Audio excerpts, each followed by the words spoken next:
What a great question, Jane. Sunday the 11th. You guys will all be at your glamorous positions all over the country, and Peter will be carrying his Fox pregame show like always. I'll be on the couch, and I'll be watching Scotty Hansen. And when he goes for the first time to the Octo Box, I'm looking down in Miami, Florida. Yes, Pat's Dolphins. This is the one I am most intrigued by. Specifically, Jane, to your question, the offense. They break the huddle for the first time. 1st and 10 from the 25. What in the tarnation is this offense going to be? Where's Tyreek lining up? Where's Waddle lining up? What is McDaniel doing on the sideline? How long before Tyreek goes in motion? Did they get him the ball on the first play, the third play? Does he not touch the ball in the first series? At what point does Mike McDaniel say enough of this crap about Tua and throw a deep pass? What is the first pass from Tua? Over 5 yards, over 2 yards, over 50 yards? Are there any? Furthermore, what is McDaniel like on the sideline? I'm not even joking. What is he wearing? Is he a visor guy? Is he a no-hat guy? Is he a clipboard guy? This guy is so intriguing, and his offense comes right with it. And also, they're playing against the Patriots. They're playing against the Belichick Patriots with no Josh McDaniels. There's all kinds of intrigue there. It'll probably be 1,000% humidity and 95 degrees. Of all the games that Hansen could point to in the Octobox, I'm going to Florida. I don't know how you beat it, Mike Robb, unless you have like a Hall of Fame quarterback joining a new team or something.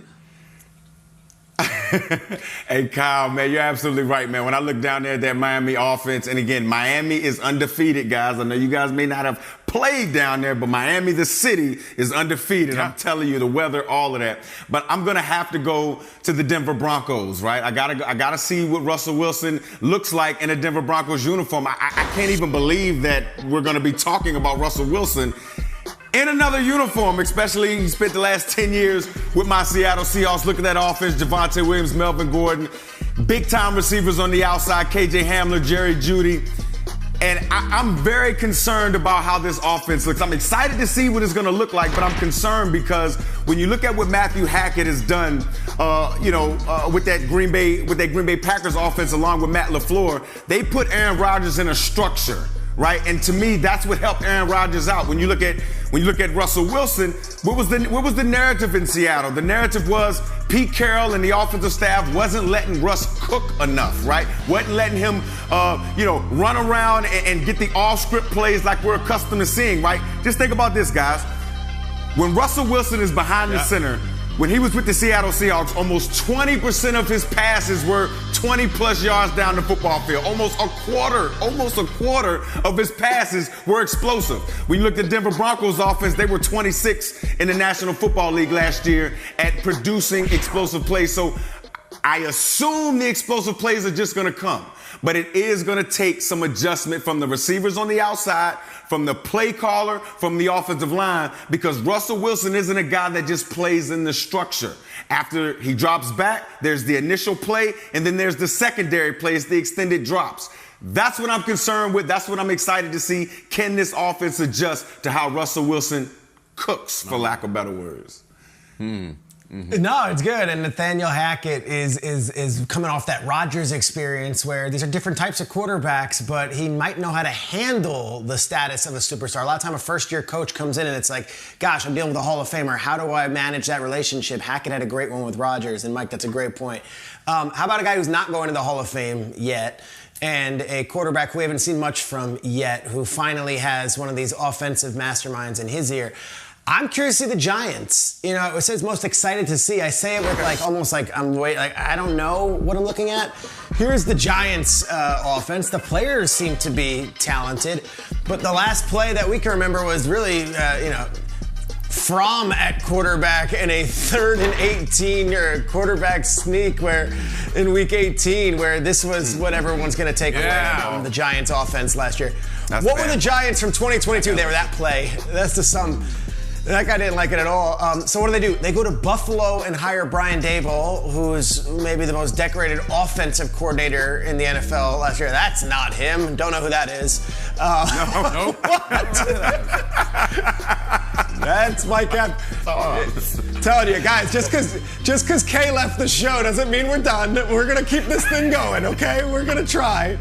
And I look at what they got with Kafka here, who was a former Eagle and is now the Chiefs. Was with the Chiefs for years. Bieniemy never gets a head coaching job. Kafka never gets elevated, and he gets poached from Kansas City to be the offensive coordinator of the Giants. So now you've got Dable as the head coach from Buffalo. You've got Kafka, the offensive coordinator from Kansas City. You'd like to think with those two offenses, which have dominated the AFC over the past 3-4 years, and those masterminds together with Daniel Jones, at least the Giants offense will be watchable. I'll add this. The New York Rangers won the game in overtime last night, beat the Penguins, get to the next round of the playoffs.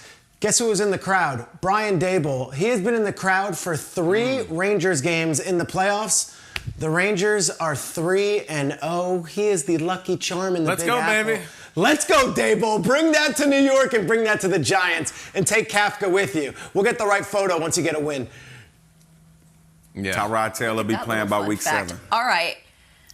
I know that I get a lot of I know I get a lot of flack when I come on this show and talk too much Cowboys. So I'm going to flip the script for you. The Eagles offense is what I'm excited to see. And guys, the last time I filled in on this show, we talked about the potential, the possibility of A.J. Brown going and reuniting with Jalen Hurts. Jalen Hurts actively recruiting him. How exciting is it going to be this number 1 ranked rushing offense? They had close to 160 yards on the ground. You had Jalen Hurts, you had what? 784 yards of that. And then you pair A.J. Brown with Devontae Smith, who had 916. This could be a very explosive offense. Let's see what Nick Sirianni can do with this group, but that's one that I'm circling on the calendar. Miami was the one I wanted, Kyle. You took it off the board, so I went for second best. Eagles. That's okay, Jane. And you should talk more Eagles. I love hearing Eagles talk from you. Enough of that team with the star in its helmet that allegedly exists. It's good Eagles talk. Kyle Brandt leading the boycott. I love it.